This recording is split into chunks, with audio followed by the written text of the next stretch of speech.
Have a question for me or next week's guru? Post it below.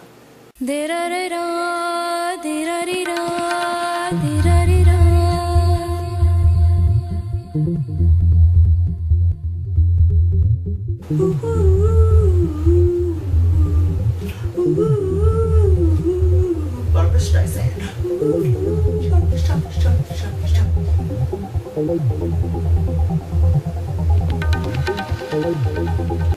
Sorry. What's up, Paranormal Addicts? I'm Autograph and welcome to the Beyond Natural. This week I'm covering Case 12, our second investigation to the location that I discussed in episode 4.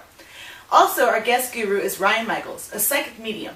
He's already been featured on the show Psychic Kids, and we're extremely happy to have him on the Beyond Natural. Now, STPI returned to the residence we investigated in Case 4 because the homeowner wanted us back, and honestly, we felt the investigation wasn't complete.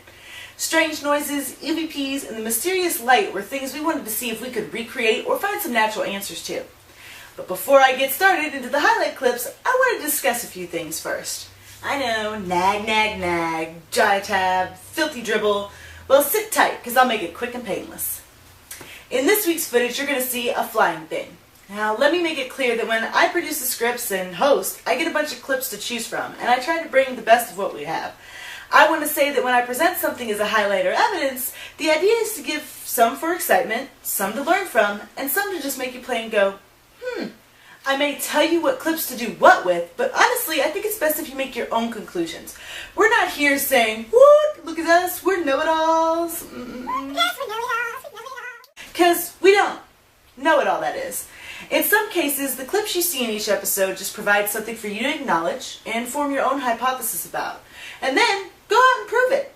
Heck, video me with your own flying thingy. And I don't mean orbs, but that fancy anomaly we saw a few episodes back. Now on to the highlights. Our first clip is of Sarah and Sherry in one of the rooms. You'll see something orb-like fly through the clip around Sherry and then out of sight. Take a look. Yeah. That's the thing about this one. It pretty much feels normal, right? You don't feel anything strange. Right. But when we listened back, there was lots to be heard. Yeah. What? Now I'm going to show you a closer look at this clip later on, but I wanted to give you a quick peek. Just to make you aware, this little flying thing did attract the attention of our cameraman who tried to track it down. But more on that later. Next up is Sarah and Sherry again. Same room, a little later on. They hear some bumping noises. Both noises are right at the beginning of the clip. Listen close.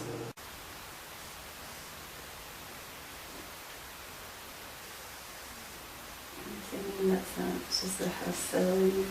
Yeah, I think so. Now, the bumping noises we heard on our first visit to the residence. As you see, they continued for this investigation too. This wasn't the only time we heard them in the evening. As Sherry mentioned, she felt the noises were the house settling, but as they continued to happen, it added some skepticism to the original thought, as it was already below freezing outside. Leading us up to the next clip. This one has Destin and Sarah. Greg's on camera, and this was the last team in the house for the evening. They are also hearing some strange sounds. Is there an attic in here? Somewhere? Yeah. Why? Footsteps. Yeah. I hear that too. Footsteps? Yeah. That's what it sounds like. Somebody's walking around upstairs, but not in this room. Like maybe coming from the So living the room. team heard footsteps, as if someone was walking around in the attic area. What you don't see is that our team located the entrance to the attic, which is only accessible from outside the home, and is locked at all times. Enough about footsteps and weird visuals. It's time for the Guest Guru of the Week! This week's guest guru is Ryan Michaels, a psychic medium who, as I mentioned before, was featured on the show Psychic Kids. Ryan is a wonderful guy, and today he's bringing us our first ever video interview. While I didn't get to video via live feed, this is still pretty darn cool. Let's give a big warm welcome to our first video guest. Hi, my name is Ryan Michaels, and I have been a psychic medium since I was 10 years old. Now, I did get a chance to do a phone interview with Ryan, but we'll show that at a later date. My first question for Ryan is, what abilities do you possess? Abilities are channeling through automatic writing, precognition, psychometry, remote viewing, astral projection, empathy, and communication with the deceased. Wow, that sounds amazing. You sure have a lot. Now, have you had any spiritual help? I would like to thank my spirit guide, Mr. Unknown. He has helped me since I was 10 overcome a young woman who needed crossed over in a demonic presence. Since then, he's helped me through everything with my abilities. 2 years ago, my grandfather passed away, and since then, he has helped me a great deal, along with my abilities as well. So, do you have a faith or religion? Summers, I travel to Lilydale, New York, which is the largest and oldest spiritualist community in the world. Spiritualism is my religion, that I luckily joined 2 years ago. It was the best thing I ever did. Spiritualism is a religion, a science, and a philosophy. I've never heard of spiritualism before. Definitely be interested in looking it up online. Is there any specific place you like to go or visit? When I have some spare time, I always go up to the Knickerbocker Hotel. There's some great people up there that own it and let me visit. And it's a wonderful place where you can go and investigate and just feel welcomed. Sounds like a really awesome place. So, what have you experienced in the paranormal realm? I have seen demons. I communicate with spirit, family, and spirit guides. One thing I haven't seen yet is angels, but I am hoping that will come one day for sure. So you mentioned your abilities earlier. Can you explain to us a little bit how they work? I am a psychic medium, and being a psychic medium, I have different abilities, such as I can channel through automatic writing. Now, automatic writing is when spirit comes through you and draws or tells something such as a name or a place, or draws a location so you could help get to know them a little bit better, and it just gives more proof that spirit are actually there and giving you information. I also have precognition. I usually dream about something before it happens. Now, I also dream of things that happened in the past, which is recognition. I don't do that so much as I have premonition. Something that I like to do just for fun is astral project. Astral project is when I'm meditating or sleeping and I just head out and go to my Shangri-La. Something, a little bit different I can do. It doesn't really help me work on any missing person cases or get any information. It's just something for fun and meditative state only. Now, something that I do only for missing person cases is actually remote view. When I remote view, I put myself into a meditative state and I just go to that location where they are. Once there, I pick up on everything that has happened in the past, what's happening there now, in future. I think that really helps me a lot when it comes to missing person cases. It gives me a good idea of who was there, who's going to be there, where exactly they searched, and it just helps me all around figure more out about that person. Now, what makes me a medium is I am able to communicate with the deceased. I do this through trance. I go into a trance and I bring through a spirit guide or a deceased family member who then talks to me and just proves that they are with you. I pick up on their feelings, which is called empathy. You also can feel empathy towards people, and I don't usually do that as much towards people, but more the spirits. Wow, that's amazing. Definitely like the whole sound of astral projection.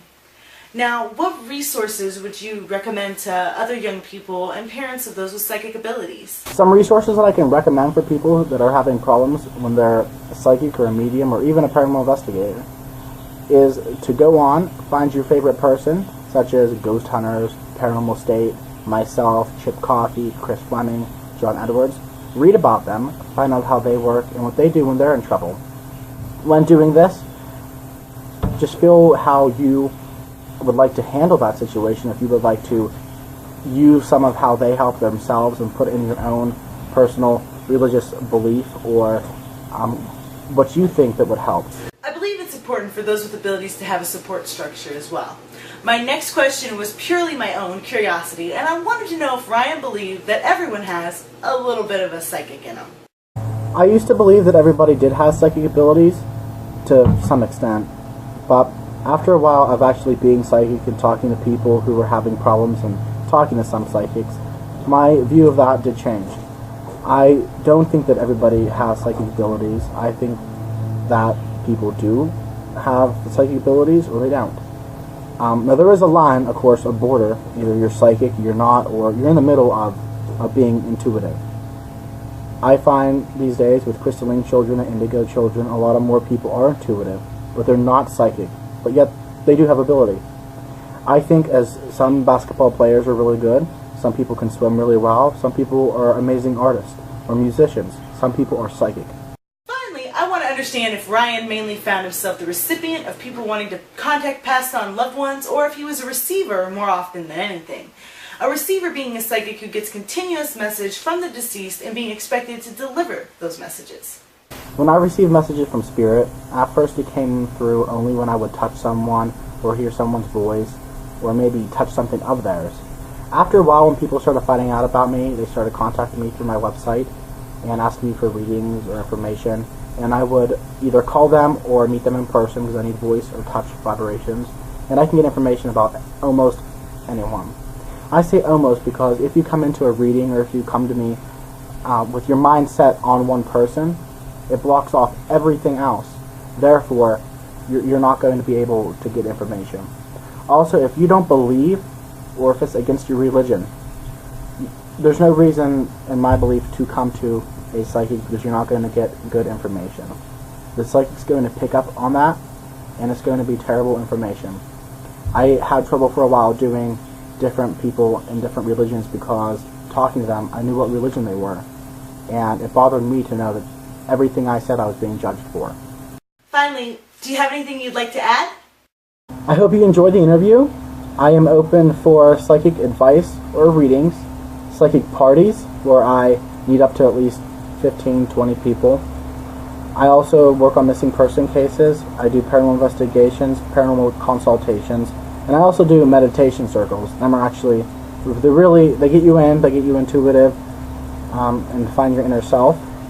For any more information, you can visit www.psychicryan.com, where you can read all about me, different people. I have a blog and journal that I post new things weekly, including blocking yourself off and a lot of things that we talked about, and I'm sure a lot of other people talk about are questions that you're just wondering. If you do have a question, please find me on Facebook, Ryan Michaels, my YouTube series, Into the Paranormal, which is Paranormal Lost Soul on YouTube.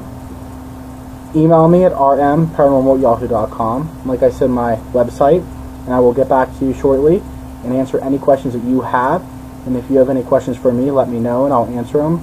And if you want me to do a blog and journal, I will do that as well. Okay. I want to thank Ryan for speaking with me. He's awesome and I really appreciate him taking the time. I know he's really busy. Now on to the evidence. This first clip is an EVP that Sarah and Sherry caught immediately upon entering the home. Session starts.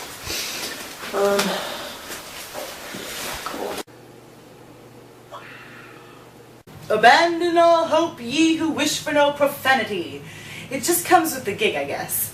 As with EVPs, the ladies had no clue that they were already receiving communication until the review. All these EVPs were caught on the video audio and not by a digital voice recorder. Next up, another EVP with Sarah and Sherry. This one is around the kitchen area where the laundry room and entrance to the basement is.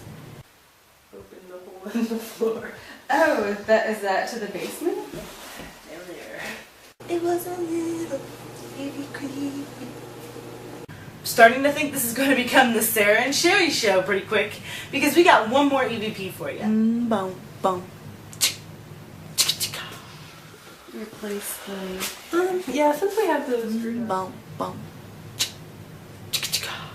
Honestly, it's a little disconcerting to find these types of EVPs during reviews because we can't immediately respond or ask questions. Another interesting point to make is that all of these EVPs were caught on the video audio and not by a digital voice recorder. Finally, let's watch that clip again of the little flying orb-like thing.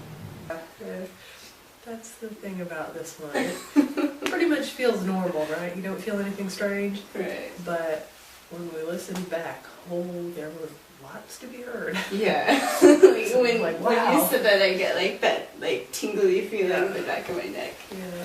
When I first saw that, freaked me out so bad. Yeah, I'm still getting into like that. Now notice how Tyler, on camera, catches it and follows it with the camera. It disappears, but he's still looking for it. What's cool is that he saw the object with his own eyes, not the camera viewfinder. Now bugs are illuminated through IR technology, but are they illuminated through eyeball technology? Let's take another look with a slowdown and some Photoshop illustrations of where it's located.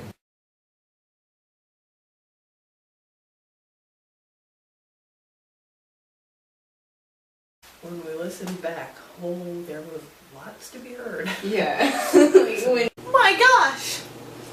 Blinkety blink blink, blink blink.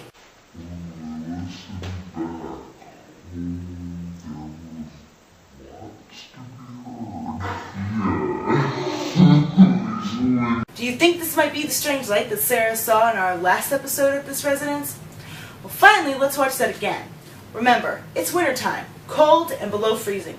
The house is vacant, no heater, our investigators are not ruffling around or stirring up dust, and there are no bugs venturing out in the cold. Plus, no food to attract fruit flies or clothes to draw in moths. Also, the STPI review team noted a strange sound made as the thing passes through. Now, they compared this to the girls in regular, slow-mo, and super slow-mo footage. While some could mistake it for a breath or breathing, after careful review and listening, multiple members of the STPI review team felt the sound was separate from the girls and not made by breathing or any other noises. The review team also cross-referenced the footage against another segment with the girls that included them breathing and talking. Now, the extra sound heard in the footage with the flying object wasn't present. Trust me, a lot of consideration goes into the whole analyzing audio and video bit. That's the thing about this one. It pretty much feels normal, right? You don't feel anything strange. right. But when we listened back, oh, there was lots to be heard. Yeah. Like when Like, when wow. you said that, I